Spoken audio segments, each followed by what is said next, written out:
వైద్యం కావాలని వచ్చి ఆర్ఎంపీ డాక్టర్ అతని భార్య కాళ్లు చేతులు కట్టేశారు. ఆ తర్వాత ప్రకాశం జిల్లా అద్దంకి మండలంలో ఘోరం జరిగింది. ధర్మవరం గ్రామంలో ఆర్ఎంపీగా ప్రాక్టీస్ చేస్తున్న మేడగం కోటిరెడ్డి అనే వ్యక్తిని గుర్తుతెలియని వ్యక్తులు అత్యంత కిరాతకంగా హతమార్చారు. అర్ధరాత్రి ఇంట్లోకి చొరబడిన దుండగులు భార్య కళ్ల ముందే కోటిరెడ్డిని ప్రాణాలు తీశారు. అక్రమ సంబంధం కోణంలోనే ఈ హత్య జరిగినట్లు స్థానికంగా చర్చ జరుగుతోంది. ఈ ఘటనతో ధర్మవరం గ్రామంలో ఒక్కసారిగా అలజడి రేగింది. ఆర్ఎంపీ మేడగం కోటిరెడ్డి ఇంట్లో అర్ధరాత్రి వేళ మృత్యువు తాండవించింది.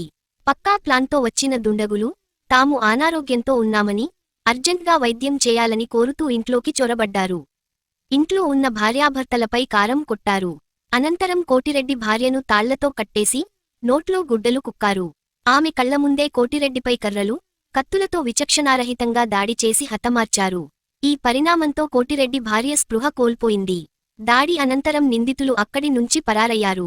వివాహేతర సంబంధమే కారణమా? సమాచారం అందుకున్న పోలీసులు వెంటనే ఘటనా స్థలానికి చేరుకున్నారు.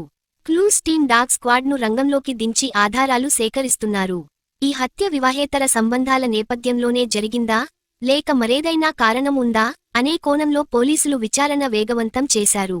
గ్రామంలో ఈ హత్య వార్త తెలియడంతో ప్రజలు గుంపులుగా చేరి భయాందోళనతో చర్చించుకుంటున్నారు. మృతదేహాన్ని పోస్టుమార్టం నిమిత్తం తరలించారు. కేసు నమోదు చేసుకున్న అద్దంకి పోలీసులు నిందితుల కోసం గాలింపు చర్యలు చేపట్టారు. నిందితులను గుర్తించేందుకు గ్రామాల్లో అక్కడక్కడ ఉన్న సీసీ కెమెరాల విజువల్స్ను పరిశీలిస్తున్నారు. నిందితులను త్వరలోనే పట్టుకుంటామని దర్శి డీఎస్పీ